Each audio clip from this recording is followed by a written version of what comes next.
Shalom Bapak Ibu Saudara yang dikasihi oleh Tuhan. Hari ini kita akan bersama-sama belajar dari satu bagian firman Tuhan yang saya percaya akan menolong kita supaya iman dan pengharapan kita selalu hanya tertuju kepada Yesus. Nah Bapak Ibu Saudara yang rindu diberkati oleh Tuhan, mari bersama-sama kita berdoa, kita mohon pertolongan kepada Tuhan. Mari kita berdoa. Bapa, kami bersyukur untuk hari ini, kami akan bersama-sama belajar dari kebenaran-Mu. Hamba berdoa bagi setiap umat-Mu, siapapun mereka, dimanapun mereka berada, yang hari ini rindu, lapar dan haus akan kebenaran-Mu. Hamba berdoa Tuhan, lawat mereka, berikan kekuatan bagi mereka supaya kebenaran-Mu hari ini memberkati kehidupan kami. Terima kasih Bapa, di dalam nama Tuhan Yesus kami berdoa. Haleluya, amin. Nah Bapak Ibu Saudaraku yang dikasihi oleh Tuhan, hari ini kita akan bersama-sama belajar tentang hidup di akhir zaman. Kita akan lihat bersama-sama apa kata Petrus bagi orang-orang percaya tentang hidup orang-orang percaya di akhir zaman. Apa yang Petrus ingin sampaikan kepada para pendengarnya dan orang-orang Kristen saat itu.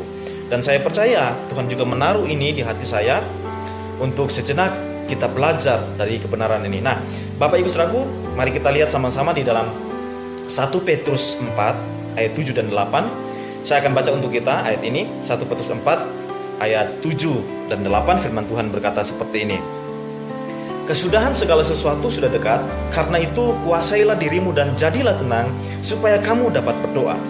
Kemudian ayat 8 dikatakan, tetapi yang terutama, kasihilah sungguh-sungguh seorang akan yang lain, sebab kasih menutupi banyak sekali dosa. Saya ulangi, kesudahan segala sesuatu sudah dekat, karena itu kuasailah dirimu dan jadilah tenang, supaya kamu dapat berdoa. Oh haleluya. Kemudian hal yang kedua adalah, tetapi yang terutama di ayat 8, kasihilah sungguh-sungguh seorang akan yang lain, sebab kasih menutupi banyak sekali dosa. Nah Bapak Ibu Saudaraku, sekali lagi bahwa surat Petrus ini ditujukan kepada orang-orang pendatang yang tersebar di Pontus, di Galatia, di Kapadokia, di Asia Kecil dan Bitinia. Dan mereka ini adalah orang-orang pilihan, orang-orang yang percaya, orang sendiri Bapak Ibu Saudaraku. Dia bisa buat website secara pribadi dengan perkembangan hari-hari ini. Orang bisa mulai buat kontennya secara pribadi, orang mulai membangun opininya secara pribadi yang berhubungan dengan COVID-19 ini. Bahkan di beberapa belahan dunia, berita-berita korannya itu bisa bias dari kabar yang sesungguhnya. Orang kemudian dengan keahliannya, mereka buat karya tulis dan kemudian dituangkan di WhatsApp mereka, kemudian di-share dan itu mulai beredar kemana-mana. Kalau beritanya benar ya, itu tidak persoalan, tidak jadi masalah. Tapi kalau sekedar mengarang tanpa sumber yang pasti, berarti Bapak Ibu Saudara, berapa banyak orang yang akan tertipu dan akan bingung.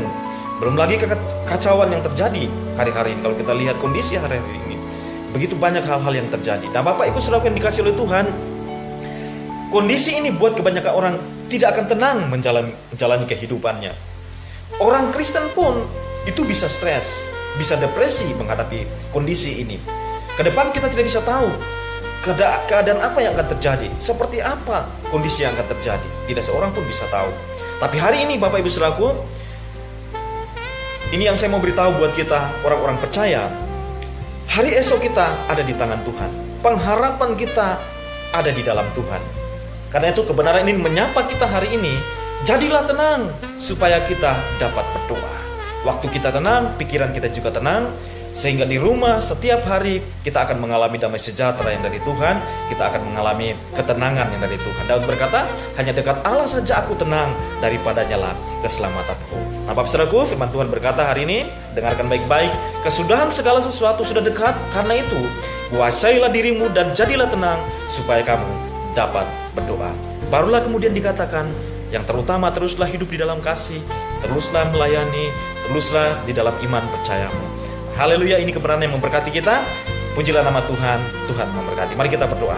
Kami bersyukur Tuhan untuk firman-Mu hari ini. Berkati kami lebih lagi, supaya kami berjalan bersama-sama dengan Tuhan. Kami mengalami kekuatan, pertolongan dari Tuhan. Berkati umat-Mu hari ini, hamba berdoa.